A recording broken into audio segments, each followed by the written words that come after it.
Science అనేది లేనప్పుడు కొన్ని వేల సంవత్సరాల క్రితమే ప్రపంచ శాస్త్రవేత్తలకు మేధావులకు అందని ఎన్నో ప్రకృతి ధర్మాలను, విశ్వ రహస్యాలను, సృష్టి నియమాలను గూర్చి చెప్పింది బైబిల్ మనకు ముందే చెప్పినటువంటి కొన్ని విశ్వ రహస్యాలను చాలా క్లుప్తంగా నేను వివరిస్తాను.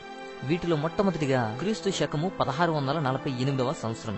ఈ సంవత్సరంలో సర్ ఐజాక్ న్యూటన్ అనేటువంటి గొప్ప శాస్త్రవేత్త భూమి శూన్యంలో వేలాడుతుందని చెప్పాడు. వీటి కోసం ఎన్నో ప్రయోగాలు, ఎంతో కాలం వెచ్చించి భూమి శూన్యంలో వేలాడుతుందని చెప్పారు. కానీ సుమారు క్రీస్తు పూర్వం 18వ సంవత్సరంలోనే బైబిల్లో యోబు గ్రంథం 26వ అధ్యాయంలో దేవుడు శూన్య మండలము పైన భూమిని వేలాడదీసిన ఉంది. అనగా సర్ ఐజాక్ న్యూటన్ కన్నా 3448 సంవత్సరాల క్రితమే దేవుడు పై విషయాన్ని బైబిల్లో రాయించాడు. ఎంతో శ్రమపడి వ్యయ ప్రయాసముల చేత కనుక్కున్నటువంటి విషయము భూమి శూన్యంలో వేలాడుతుంది అని. అది ముందుగానే బైబిల్లో రాసి ఉండడం గమనించదగ్గ విషయం. అలాగే రెండో విషయానికి వస్తే క్రీస్తు శకము 1543వ సంవత్సరం.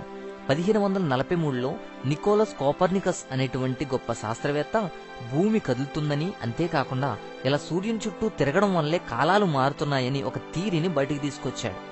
కానీ సుమారు క్రీస్తు పూర్వం 1800 సంవత్సరంలోనే యోబు గ్రంథం 9:6లో భూమిని దాని స్థానంలో నుండి కదిలించువాడను నేనే అనే లేఖనం మనం చదవచ్చు. అంటే భూమి కదులుతుందని 3343 సంవత్సరాల క్రితమే దేవుడి పై విషయాల్ని బైబిల్లో రాయించాడు. అంతేకాదు, అలాగే క్రీస్తు శకము 1522వ సంవత్సరం బైబిల్లో కీర్తన గ్రంథం 74వ అధ్యాయంలో 17వ వచనంలో మనం చూస్తాం, భూమి సూర్యుని చుట్టూ తిరగటం వల్లనే కాలాలు మారుతున్నాయి అని బైబిల్లో ఈ లేఖనం కనబడుతుంది. అంటే నికోలస్ కోపర్నికస్ చెప్పిన దానికన్నా 2343 సంవత్సరాల క్రితమే దేవుడు పై విషయాన్ని బైబిల్లో రాయించాడు. ఈ సిద్ధాంతాలకు ముందు టాలమైనటువంటి శాస్త్రవేత్త భూకేంద్రక సిద్ధాంతాన్ని బయటకు తీసుకొచ్చాడు. అంటే భూమి కేంద్రంగా ఉండి మిగతా గ్రహాలన్నీ భూమి చుట్టూ తిరుగుతాయి అని. అలాగే భూమి గుండ్రంగా కాదు చాపలా ఉందనే థియరీ కూడా బయటకు వచ్చింది. ఇటువంటివి ఎన్నో చాలానే వచ్చాయి.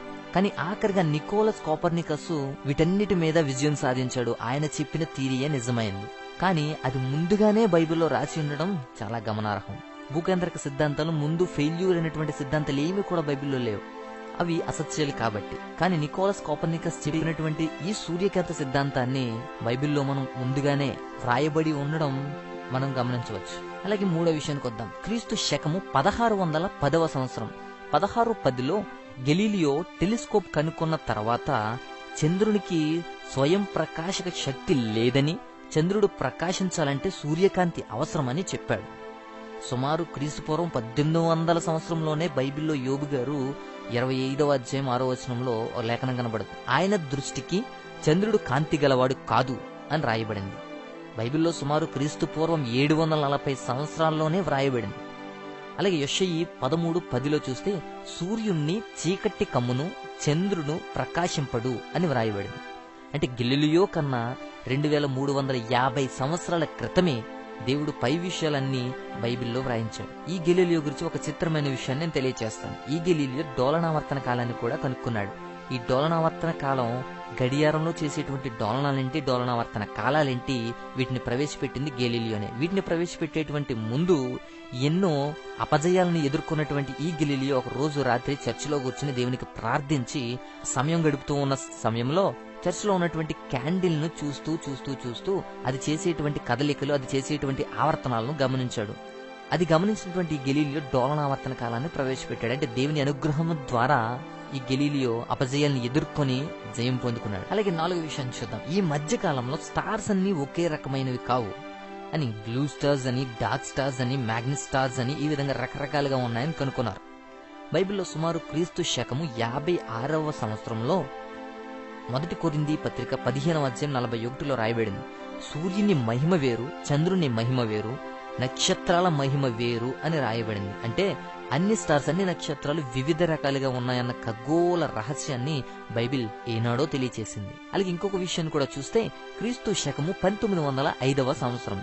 ఈ సంవత్సరంలో థామస్ గ్రాహం అనేటువంటి గొప్ప శాస్త్రవేత్త గాలి అన్ని వైపులా వ్యాపించే గుణాన్ని కలిగి ఉంటుంది అని ఒక థియరీని బయటకు తీసుకొచ్చాడంటే గాలి అన్ని వైపులా వ్యాపించేటువంటి గుణాన్ని కలిగి ఉంటుందని చెప్తున్నాడు.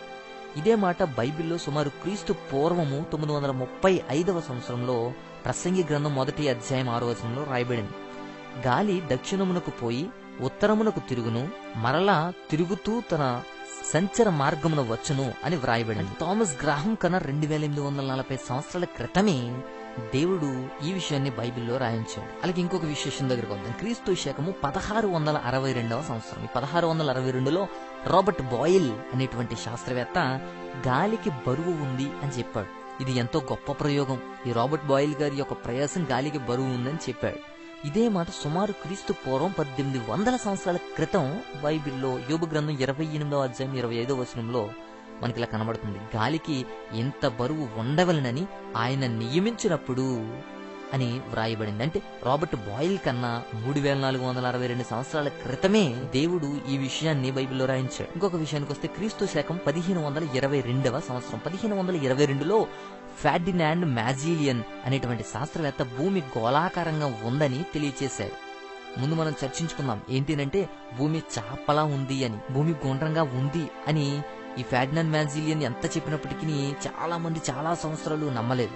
భూమిని చూస్తే ఒకలాగుంది, ఈయనేమో గుండ్రంగా ఉంది అని చెప్తున్నాడు అని చాలా విమర్శలు ఎదుర్కొన్నాడు. ఆఖరికి గోళాకారంగా ఉందని అందరూ ఒప్పుకున్నారు. అయితే ఇదే విషయాన్ని సుమారు క్రీస్తు పూర్వం 1800 సంవత్సరాల క్రితమే బైబిల్లో రాయించాడు. యోబు గ్రంథం 37వ అధ్యాయం 12వ వచనంలో నరులకు నివాస యోగ్యమైన భూగోళము మీద అని రాయబడింది. అంటే భూగోళముగా ఉంది అని. ఈ ఫెర్డినాండ్ మ్యాజిలియన్ కన్నా 3322 సంవత్సరాల క్రితం దేవుడి ఈ విషయాన్ని బైబిల్లో రాయించాడు. ఇంకొక విషయం కూడా చూద్దాం. క్రీస్తు శకం 1970వ సంవత్సరం. 1970లో మిల్యూటిన్ కోవిచ్ అనేటువంటి యుగస్లేవియా దేశ శాస్త్రవేత్త భూ వాతావరణంలో చంద్రుని వల్ల ఋతువులు ఏర్పడుతున్నాయి అని చెప్పాడు.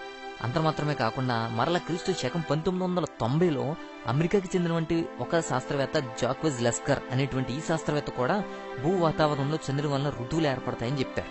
యుగస్లేవియాకి చెందిన మిల్యూటిన్ కోవిచ్ అలాగే అమెరికాకి చెందినటువంటి జాక్వెజ్ లెస్కర్ వీళ్ళు ఇరువురు కూడా భూ వాతావరణంలో చంద్రుని వలన ఋతువులనేవి ఏర్పడతాయి. కానీ ఇదే విషయం సుమారు క్రీస్తు పూర్వం 800 సంవత్సరాల క్రితం మరి బైబిల్లో కీర్తన గ్రంథం 106వ అధ్యాయం 19వ వచనంలో ఋతువులు తెలుపుటకై ఆయన చంద్రుణ్ణి నియమించను అని రాయబడింది. అంటే మిల్యూటిన్ కోవిచ్ కన్నా జాక్వెజ్ లెస్కర్ కన్నా 2770 సంవత్సరాల క్రితం దేవుడి విషయాన్ని బైబిల్లో రాయించాడు. అలాగే ఇంకొక విషయం క్రీస్తు శకము 1978లో భూగర్భ శాస్త్రవేత్తలు కొంతమంది భూగర్భ శాస్త్రవేత్తలందరూ కలిసి భూమి యొక్క అంతర్భాగంలోనికి వెళ్లే కొలది విపరీతమైన ఉష్ణోగ్రత ఉంటుందని తెలియచేశారు. సుమారు క్రీస్తు పూర్వం 1800 సంవత్సరాల క్రితమే బైబిల్లో యోబు గ్రంథం 28వ అధ్యాయం 5వ వచనంలో మనకు కనబడుతుంది. భూమి నుండి ఆహారము పుట్టును, దాని లోపలి భాగము అగ్నిమయమైనట్లుండెను అని. అంటే భూగర్భంలో ఉష్ణ తీవ్రత గురించి బైబిల్లో 3778 సంవత్సరాల క్రితమే ఈ విషయం గురించి వ్రాయించారు. అలాగే మరొక విషయానికి వద్దాం. క్రీస్తు శకము 1879లో విలియం జేమ్స్ అనేటువంటి ఇద్దరు శాస్త్రవేత్తలు కూడా ఒక వ్యక్తి యొక్క అంతర్గత అనుభవాలను, మానసిక సమాచారాన్ని బయట నుండి ఎంత పరిశీలించినా తెలుసుకోలేము అని గొప్ప థియరీని తెలిపారు. దానికి ఏం పేరు అంటే ఇంట్రోస్పెక్షన్ మెథడ్ అనేటువంటి పేరు.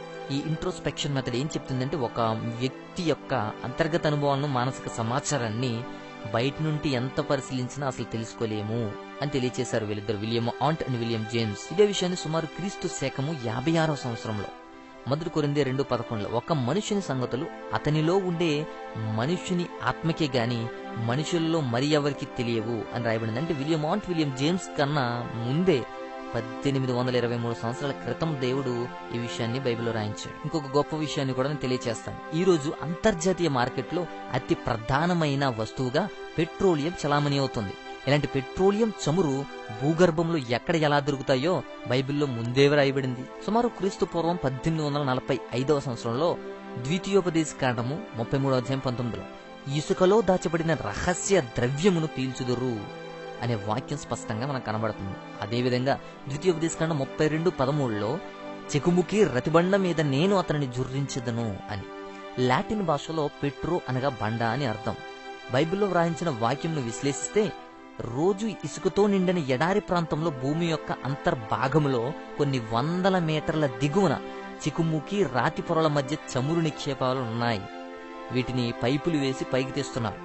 మొదట చెప్పినటువంటి వచనంలో ఇసుకలో దాచబడిన రహస్య ద్రవ్యమును పీలుస్తారు అని చెప్పాడు. అదేవిధంగా లాటిన్ భాషలో పెట్రో అనగా బండ అని అర్థం. అంటే పెట్రోల్ నుంచి తీసేటువంటి చమురులన్నింటినీ కూడా అంటే బండ నుండి తీయబడినటువంటి చమురులు అనే అర్థం. అలాగే మనందరికీ తెలిసినటువంటి ఒక గొప్ప విషయాన్ని కూడా తెలియజేస్తాం. భూమి తన చుట్టూ తాను తిరగటానికి 23 గంటల 56 నిమిషాల 4 గంటల 91 సెకండ్ల కాలం పడుతుంది. కానీ భూమి సూర్యుని చుట్టూ తిరిగి రావడానికి గంటకు సుమారు 111,600 కిలోమీటర్ల వేగంతో ప్రయాణిస్తుంది అని ఒక శాస్త్రం ఈ మధ్యనే తెలియజేసింది. అయితే దేవుడు బైబిల్లో క్రీస్తు పూర్వము 1000 సంవత్సరాల క్రితం కీర్తన గ్రంథం 147 అధ్యాయంలో రాయించారు. భూమికి ఆజ్ఞిచ్చేవాడు ఆయనే. ఆయన వాక్యము బహువేగముగా పరిగెత్తును, వాక్యం వల్ల కలిగిన భూమి బహువేగంగా పరిగెడుతుంది అనేటువంటి బైబిల్ యొక్క ఆధిక్యతను తెలుపుతుంది. అలాగే ఇంకొక విషయాన్ని కూడా చూస్తే హ్యూమన్ జీనోమ్ ప్రాజెక్ట్ అనేటువంటి ప్రాజెక్టు ద్వారా జన్మ రహస్యాన్ని కనిపెట్టమని, మనిషి ఆయుష్ కాలాన్ని 1200 సంవత్సరాలకు పెంచగలమని దేవునికే సవాలు విసిరిన వారి ప్రయోగాలు ఎన్నటికీ సఫలము కావని బైబిల్ భవిష్యత్తు చెబుతున్న ఆదికాండం 6వ అధ్యాయంలో, యోబు గ్రంథం 14వ అధ్యాయంలో కూడా. ఈ మధ్య ఎక్కువైంది ఏంటంటే ఇతర గ్రహాల్లోని గ్రహాంతరవాసుల కోసము, జీవజాలం కోసము, బుద్ధిజీవుల కోసము కోట్ల ప్రజాధనాన్ని వృధాగా పరిశోధనలకు వెచ్చిస్తూ ఎందరో శాస్త్రవేత్తలు కొన్ని సంవత్సరాలుగా నిరంతర పరిశోధనలు జరుపుతున్నారు. అట్టి మూర్ఖులకు బైబిల్ చెప్పే గుణపాఠం, ఈ విశ్వంలో భూమి మీద తప్ప మరెక్కడ జీవరాశులు లేవు. జీవి నివసించుటకు అనువైన స్థలము భూమి ఒక్కటి మాత్రమే.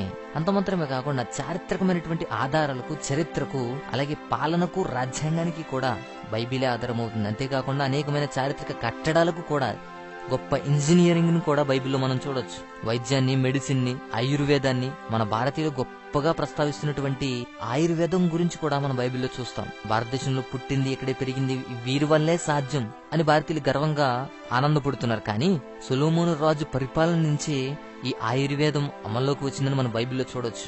ఇవే కాకుండా ఎన్నో ఎన్నో ఎన్నో ఎన్నో గొప్ప గొప్ప వింతలన్నీ కూడా మనం బైబిల్లో నుంచే నేర్చుకున్నాం. దీంట్లో ఉన్న గొప్ప ప్రత్యేకత ఏంటంటే ఏ గ్రంథంలో, ఏ పుస్తకంలో, ఏ మత గ్రంథంలో కూడా లేనటువంటి భవిష్యత్తును గూర్చిన వార్త మన బైబిల్ గ్రంథంలోనే మనం చూడొచ్చు. జరిగిన వాటిని, జరుగుతున్న వాటిని, అలాగే జరగబోయేటువంటి స్థితిని కూడా తెలియచేసేదే మన బైబిల్ గ్రంథము. దాన్ని అర్థం చేసుకున్నట్టులో మనం ఇబ్బందులు పడుతున్నాం తప్ప సమస్త కార్యాలకు, సమస్త కాలాలకు కూడా అనువైన గ్రంథము, నిజ గ్రంథము బైబిలే. ఇలా చెప్పుకుంటూ పోతే అనేకమైనవి చాలా చాలా చాలా ఉన్నవి. అల్పమానవునైన నాకే ఇన్ని తెలియగలిగితే, నేనే ఇన్ని తెలుసుకోగలిగితే దేవుడు ఇంకెంత మర్మాలను దాగుని ఉంచాడో అర్థం చేసుకుందాం. ఈ విషయాలన్నీ పరిశీలిస్తుంటే ఆశ్చర్యంగా ఉంది కదూ.